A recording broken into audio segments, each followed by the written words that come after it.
تو وہ ان چیزوں کو یوز کر کے اپنی تعداد بڑھاتے گئے. پھر جس طریقے سے میں نے کہا نہیں کہ پیار سے ڈیل نہیں کیا گیا جس طرح ہونا چاہیے تھا, کرتے بھی رہے. ریاست جب پیار کرنے پہ آتی ہے تو انسان حیران ہوتا ہے کہ یہ سینکڑوں لوگوں کے قاتل ہیں, آج آپ اتنے پیارے بنے ہوئے ہیں, اس کو سٹیج پہ سجایا ہوا ہے, بنایا ہوا ہے, رہنما بنایا ہوا ہے, اور کہیں کہیں کوئی ایک تلخ جملہ بول دے تو اس کو عبرت کا نشان بنایا جاتا ہے.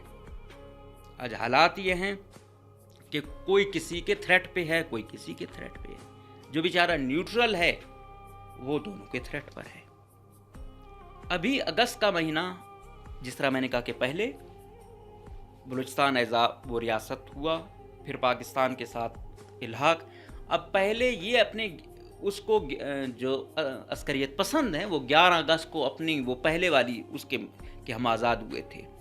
اب 14 اگست کو جب, کیونکہ جشن آزادی کا مہینہ ہے, پاکستان کی آزادی کا مہینہ ہے, 14 اگست جو منایا جاتا ہے, تو وہ پھر اس کے خلاف آتے ہیں. وہ کہتے ہیں کہ ہم 11 اگست کو مانتے ہیں جو عسکریت پسند گروپ ہے, ہم اس کو وہ نہیں کرتے. تو اس کو سبوتاج کرنے کے لیے یا وہ کرنے کے لیے وہ مختلف کارروائیاں کرتے ہیں.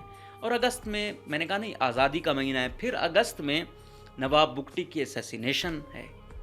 تو یہ 3-4 ایسے واقعات ہیں جس کی وجہ سے وہ اگست میں زیادہ وہ کیا کہتے ہیں آگے آنے کی کوشش کرتے ہیں, تاکہ اپنی دھاک بٹھا سکیں یا پھر دکھا سکیں کہ ہمارے مسلس جو ہے نا وہ اتنے ہیں کہ ہم کہیں بھی آ کے کارروائی کر سکتے ہیں.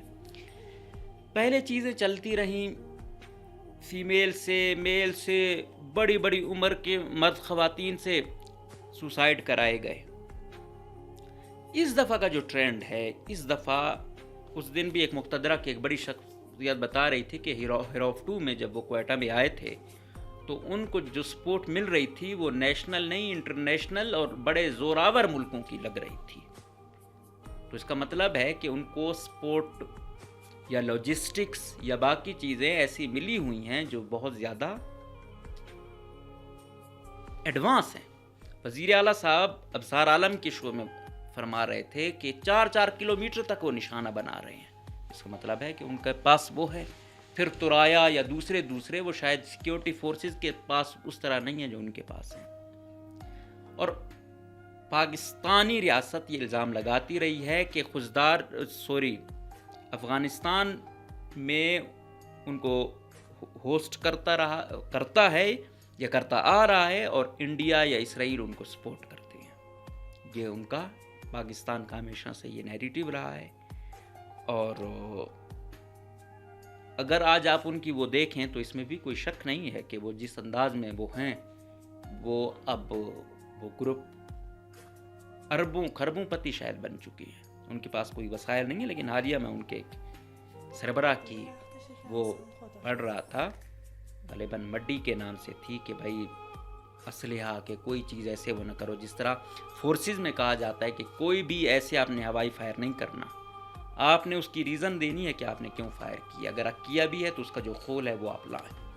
تو اب یہ بھی اسی نظم و ضبط پہ جا رہے ہیں کہ اسلحہ جو آپ کے پاس آتا ہے اس کو آپ نے ٹیکنیکلی یوز کرنا ہے. یہ ہو گئی ایک بات. دوسرا, یہ ان لوگوں نے اپنے کمانڈو فورس بنا لی, انٹیلیجنس کی وہ بنا لی زراب کے نام سے. ابھی درمیان میں آپ لوگوں نے دیکھا ہوگا پولیس لیوی کی یہ گاڑیاں لے کے جا رہے تھے, چلو وہ پتہ چلتا ہے کہ سیکیورٹی کی گاڑیاں ہیں. پھر بعد میں دیکھا کہ ایمبولینسیں لے کے جا رہے ہیں.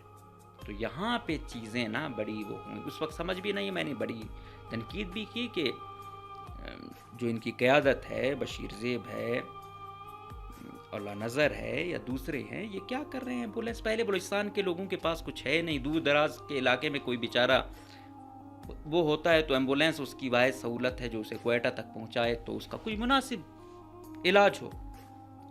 تو پتہ نہیں یہ کیوں لے کے جا رہے ہیں, ان کو ایسی کیا محبت پڑ گئی ہے. پھر آپ لوگوں نے دیکھا سرکاری گاڑیاں لے جانا, ویگو گاڑیاں لے جانا. اچھا, اس وقت چیزیں کلیئر نہیں ہو رہی تھیں.